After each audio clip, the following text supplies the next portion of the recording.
Satellite के जरिए हासिल की गई इन दो तस्वीरों पर मैं आपका ध्यान खींचना चाहूंगा। दिसंबर 8, 2019 की यह तस्वीर और उसके ठीक ऊपर आप देख रहे हैं अक्टूबर 28, 2020 की तस्वीर। और सैटेलाइट के हवाले से ये जो तस्वीरें मिली हैं वो क्या कहती हैं वो नीचे लिखा हुआ है। डोकलाम में भूटान सीमा से 2.5 किलोमीटर की दूरी पर स्थित पंगड़ा गांव, जहां 8 दिसंबर 2019 और 28 अक्टूबर 2020 को निर्माण गतिविधियों से स्पष्ट सबूत मिले हैं। अब आप कहेंगे किस बात के निर्माण सबूत? तो मैं आपको बता दूं कि सैटेलाइट इमेजेस से यह पता चला है कि डोकलाम के अंदर चीन ने बाकायदा गांव खड़ा कर दिया है, गांव बसा लिया। यही नहीं दोस्तों, उसने 9 किलोमीटर लंबी एक सड़क भी बना ली है। उसका प्रमाण सैटेलाइट के जरिए मिली इस तस्वीर के जरिए जो आपकी स्क्रीन पर है। आप देख सकते हैं न्यू 9 किलोमीटर रोड साफ तौर पर लिखा गया है और भारत और चीन के सैनिकों के बीच जो टकराव हुआ था उस जगह का नाम था डोका ला क्लैश पॉइंट, उसका भी जिक्र किया गया है। अब मैं आपको इन सैटेलाइट तस्वीरों के बारे में एनडीटीवी की रिपोर्ट क्या कहती है वो पढ़ के सुनाना चाहूंगा दोस्तों। एनडीटीवी ने उस हाई रेजोल्यूशन सैटेलाइट इमेजरी का विश्लेषण किया है जिसमें भारत से सटे भूटान की सीमा क्षेत्र में चीनी निर्माण के सबूत छिपे हैं। सैटेलाइट इमेजरी की एनालिसिस से साफ पता चला है कि चीन ने डोकलाम पठार के पूर्वी हिस्से पर भूटानी क्षेत्र के भीतर 2 किलोमीटर की दूरी पर न केवल गांव बसाया है बल्कि चीन ने भारतीय सीमा क्षेत्र तक पहुंच रखने वाली 9 किलोमीटर लंबी सड़क भी बनाई है। यह समझा जाता है कि यह सड़क चीनी सेना को जोम्पेलरी रिज तक पहुंचने में वैकल्पिक रास्ता दे सकती है, जिसे भारतीय सेना ने 2017 में चीनी सेना के साथ डोकलाम में हुई झड़प के बाद रोक दिया था। तब चीनी निर्माण श्रमिकों ने डोकाला में भारतीय सेना की चौकी के पास अपने मौजूदा ट्रक को बढ़ाकर जोम्पेलरी रिज तक पहुंचने की कोशिश की थी, लेकिन भारतीय सैनिकों ने उनके मंसूबों को नाकाम कर दिया था। 3 मैप्स मैंने आपको बताया, एक 2019 का जिसमें साफ तौर पर देखा जा सकता है कि कोई गांव नहीं बसाया गया है, फिर 2020 का यह मैप या सैटेलाइट इमेज जिसमें साफ तौर पर देखा जा सकता है कि गांव बसा दिया है चीन ने, और अब ये जिसमें यह दिख रहा है कि चीन जो है उसने 9 किलोमीटर लंबी सड़क बना ली है जिसके जरिए वो आसानी से भारत तक पहुंच सकता है। अब यह खबर देखिए जो आपकी स्क्रीन पर है। इस खबर के मुताबिक दोस्तों 2024 में जो लोकसभा चुनाव होने वाले हैं, बीजेपी अध्यक्ष जेपी नड्डा ने अब से उसकी तैयारी कर दी है। कार्यक्रम की शुरुआत में मैंने आपसे कुछ सवाल पूछे थे, क्या इन सवालों के जवाब बीजेपी के पास हैं? क्या इन सवालों का समाधान उसने ढूंढ लिया है? मगर नहीं साहब, चुनाव की तैयारी उन्होंने अभी से कर दी है। खबर क्या कहती है मैं पढ़ के आपको सुनाना चाहता हूं। बीजेपी ने अभी से साल 2024 की लोकसभा चुनाव की तैयारियां शुरू कर दी हैं। समाचार एजेंसी IANS की रिपोर्ट के मुताबिक इन्हीं तैयारियों को धार देने के लिए भाजपा अध्यक्ष जेपी नड्डा दिसंबर के पहले हफ्ते से देशव्यापी अभियान शुरू करने जा रहे हैं। 120 दिनों का प्रवास अभियान देवभूमि उत्तराखंड से शुरू होगा। देश के सभी राज्यों में इसके आयोजन होंगे। भाजपा नेता अरुण सिंह ने यह जानकारी दी है। अब मैं जानता हूं आप लोगों में से कई लोग क्या कहेंगे कि भाई जेपी नड्डा तो पार्टी अध्यक्ष हैं, राजनीतिक कार्रवाई करने का उन्हें अधिकार है। तो मैं आपको बतला दूं कि पूरे बिहार चुनाव में गृह मंत्री अमित शाह ने एक भी रैली नहीं की थी, और आप जानते हैं क्यों? क्योंकि उनकी तबीयत ठीक नहीं थी। मगर उसके बाद जैसे ही उनकी तबीयत ठीक हुई वो सीधा पश्चिम बंगाल पहुंच गए थे। पहुंचे थे कि नहीं पहुंचे थे? तो देश के गृह मंत्री अमित शाह भी अभी से चुनाव की तैयारियों में जुट गए हैं। वो हालांकि पश्चिम बंगाल की चुनावों की तैयारी में जुट गए थे।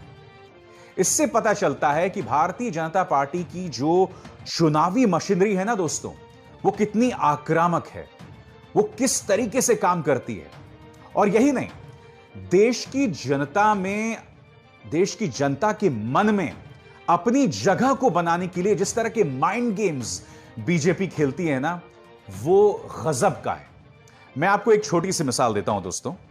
यह है प्रधानमंत्री नरेंद्र मोदी का एक बयान, और यह बयान क्या कहता है इस पर गौर कीजिए। India going through important phase of change, next 25 years crucial.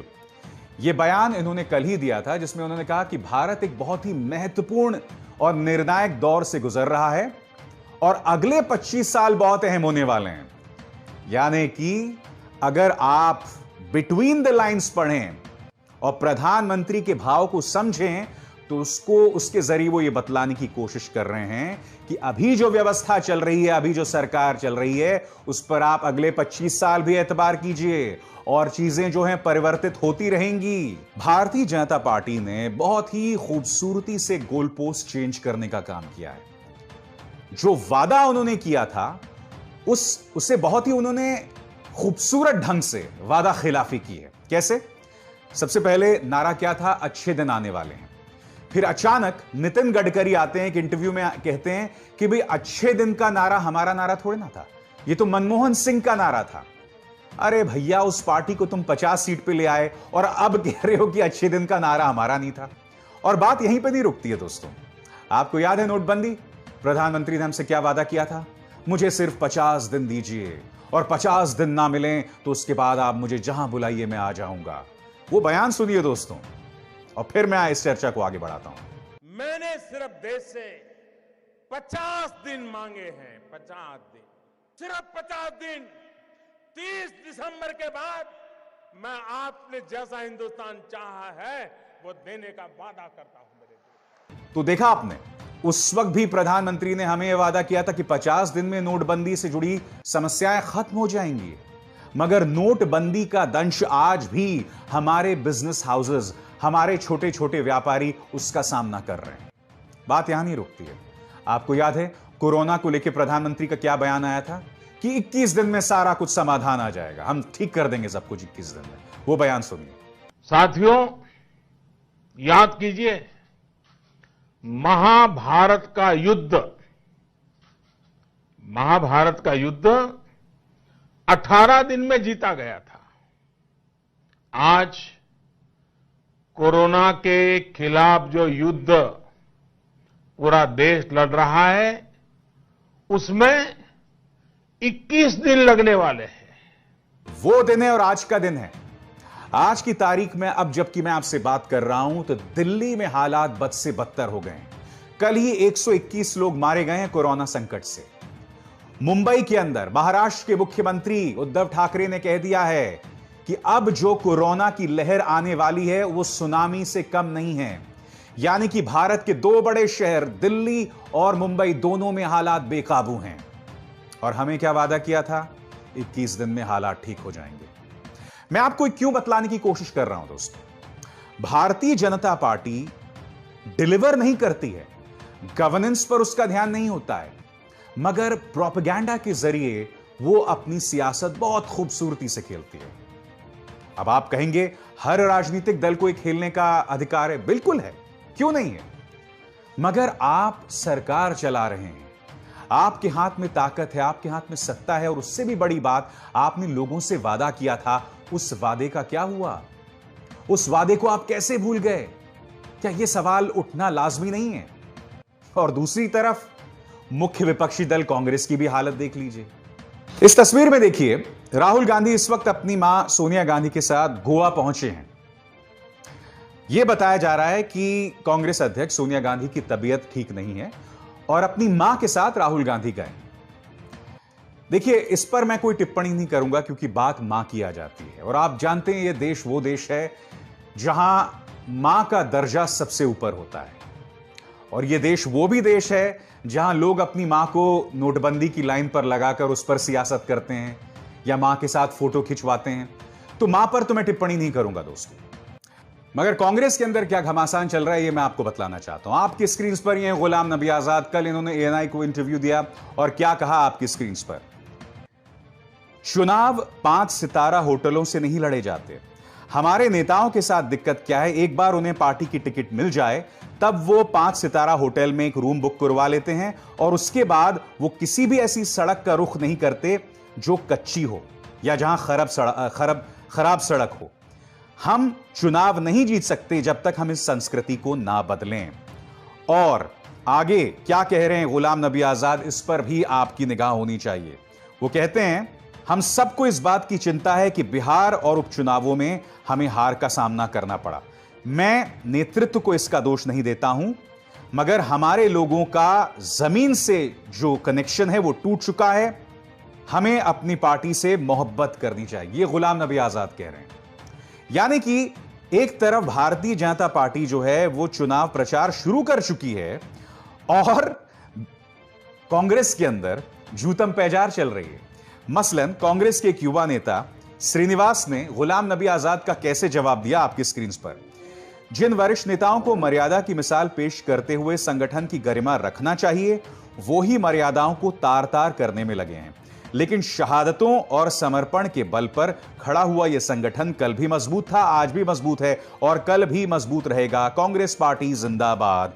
ये कोई और नहीं दोस्तों, बल्कि कांग्रेस के एक युवा नेता किसके जवाब में बोल रहे हैं? ये जवाब दे रहे हैं गुलाम नबी आजाद का। मगर मैं आपको क्या बतलाने की कोशिश कर रहा हूं, एक तरफ हमारी सत्ता पार्टी है जो सिर्फ सियासत करती है, जिसकी सियासत भी ऐसी है जिसके जरिए लोगों को हिंदुओं और मुसलमानों में बांटा जाता है, हम में खाइयां पैदा की जाती हैं। और एक तरफ हमारी महान विपक्षी दल है, वहां किसी को होश ही नहीं है। मतलब कांग्रेस अध्यक्षा सोनिया गांधी की तबीयत खराब है, मैं समझ सकता हूं, मगर ऐसे मौकों पर अगर तमाम नेताओं को राहुल गांधी में विश्वास है तो राहुल गांधी को जिम्मेदारी लेनी होगी, या कम से कम आप संगठनात्मक चुनाव करें जिसमें पारदर्शिता हो, जहां एक गैर गांधी जो है वो पार्टी का अध्यक्ष बने और उसे पूरी आजादी हासिल हो कि वो पार्टी में फेरबदल कर सके। मगर सबसे बड़ी बात कि गांधी परिवार जो है वो सत्ता से अपना मुंह भी नहीं पीछे खींच सकता और जिम्मेदारी भी नहीं लेना चाहता है। तो देश की जनता की तो जिसे कहते हैं ना कि ऐसी तैसी हो गई है, ना सरकार काम करना चाहती है ना मुख्य विपक्षी दल। यह हालत है देश की। और अब मैं आपके साथ चर्चा करना चाहूंगा 3 खबरों की त्वरित अंदाज में। न्यूज चक्र में जिन त्वरित खबरों की मैं चर्चा करने जा रहा हूं, सबसे पहली खबर है ये। आप जानते होंगे कि महाराष्ट्र के राज्यपाल भगत सिंह कोश्यारी ने बाकायदा गृह मंत्री अनिल देशमुख को एक खत लिखा था, जिसमें उन्होंने कहा कि यह शख्स अर्नब गोस्वामी जो उस वक्त जेल में था, इसका आप लोग ख्याल रख रहे हैं या नहीं रख रहे हैं, यानी कि इससे बेचारे को कोई तकलीफ नहीं होनी चाहिए। यह लेटर बाकायदा भगत सिंह कोश्यारी ने गृह मंत्री अनिल देशमुख को लिखा था। आपकी स्क्रीन पर यह शख्स हैं जो कि एक सामाजिक कार्यकर्ता है, इनका नाम है साकेत गोखले। साकेत गोखले ने एक आरटीआई लगाया, यानी कि राइट टू इंफॉर्मेशन, सूचना के अधिकार के अंतर्गत उन्होंने एक खत लिखा जिसमें उन्होंने पूछा कि भगत सिंह कोश्यारी ने अर्नब गोस्वामी के बारे में जो पता किया कि वो जेल के अंदर ठीक हैं, उनको कोई तकलीफ तो नहीं हो रही है, क्या भगत सिंह कोश्यारी में जब से वो राज्यपाल बने हैं महाराष्ट्र की तमाम जेल्स में जो अंडर ट्रायल्स सड़ रहे हैं, कई बार जो बेकसूर लोग जेल में डाल दिए जाते हैं, क्या उनके बारे में उन्होंने आज तक एक भी खत लिखा है? तो आप जानते हैं क्या जवाब आया? 0। यानी कि राज्यपाल कोश्यारी ने अब तक महाराष्ट्र के अंदर अंडर ट्रायल्स जो बेचारे सड़ रहे हैं, कई मामलों में जो लोग बेकसूर हैं, उनके बारे में इन्होंने एक भी खत नहीं लिखा। मगर सरकारी चाटुकार अर्नब गोस्वामी के बारे में बाकायदा इन्होंने वक्त निकाला, अपना वक्त बर्बाद किया और महाराष्ट्र के गृह मंत्री अनिल देशमुख को खत भी लिखा। जय हो। अब इस दूसरी खबर पर आते हैं। आपकी स्क्रीन पर ये हैं कॉमेडियन भारती। जैसे कि आप जानते हैं कि ड्रग्स के आरोप में इन्हें और इनके पति हर्ष को गिरफ्तार किया गया है। मैं आपसे एक सवाल पूछना चाहता हूं दोस्तों, मैं आपको 2 चीजें दिखाऊंगा। सबसे पहले इस तस्वीर में देखिए, यहां भारती के आसपास भारतीय जनता पार्टी का गमछा देख सकते हैं और उनके साथ स्वर्गीय अरुण जेटली हैं। और अब यह वाली तस्वीर देखिए, हर्ष जो इनके पति हैं ना, इन्होंने प्रधानमंत्री नरेंद्र मोदी पर जो फिल्म बनी थी पीएम नरेंद्र मोदी, वो इसके राइटर थे। मैं आपसे सवाल पूछना चाहता हूं, अगर भारती ने इस तरह की तस्वीर राहुल गांधी के साथ खिंचवाई होती, या फिर हर्ष जो हैं वो किसी तरह से कांग्रेस के साथ जुड़े होते, तो तमाम गोदी मीडिया चैनल्स जो हैं उसी तस्वीर को पूरे जोरदार तरीके से चलाते। मगर क्या आपने किसी भी मुख्य धारा की चैनल में भारती की इस तस्वीर को देखा? या किसी चैनल में इस बात की चर्चा होते हुए देखा कि हर्ष, जो कि भारती के पति हैं, जिन्हें गिरफ्तार किया गया है, वो पीएम नरेंद्र मोदी के राइटर हुआ करते थे? नहीं ना? खैर, अब हम बात करना चाहेंगे न्यूज चक्र में आज की तीसरी त्वरित खबर की। आपके सामने यह है बीजेपी नेता कैलाश विजयवर्गीय का बयान। उन्होंने क्या कहा आपकी स्क्रीन पर। बीजेपी नेता ने कहा, पश्चिम बंगाल पुलिस को अगले विधानसभा चुनावों से दूर रखा जाए। यह बहुत अहम बयान है और इसका एनालिसिस मैं कुछ इस तरह से करना चाहूंगा, यानी कि दबे स्वर में जिस बात की चर्चा की जाती रही थी उसकी जमीन तैयार की जा रही है। यानी कि पश्चिम बंगाल में राष्ट्रपति शासन लगाने की जमीन तैयार की जा रही है। क्योंकि मैं आपसे पूछना चाहूंगा कि पश्चिम बंगाल की पुलिस पोलिंग बूथ से या विधानसभा चुनाव से दूर कैसे रहेगी? यह तब तक नहीं होगा जब तक पुलिस केंद्र सरकार के या राष्ट्रपति शासन के अंतर्गत ना आए। यानी कि जमीन यहां तैयार की गई है। मगर मैं कैलाश जी से कुछ और पूछना चाहता हूं। कैलाश जी, आप कह रहे हैं कि पश्चिम बंगाल पुलिस को अगले विधानसभा चुनावों से दूर रखा जाए। आपको किस बात का डर है?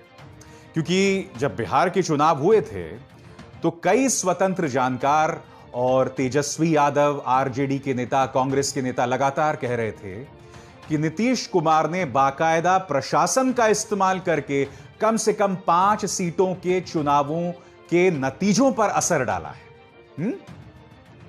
तो यह शिकायत वो लोग वहां कर रहे थे। तो तब आप लोगों ने उसे सिरे से खारिज कर दिया था, यह कहते हुए कि जो हार जाता है वो इस तरह की बातें करता है।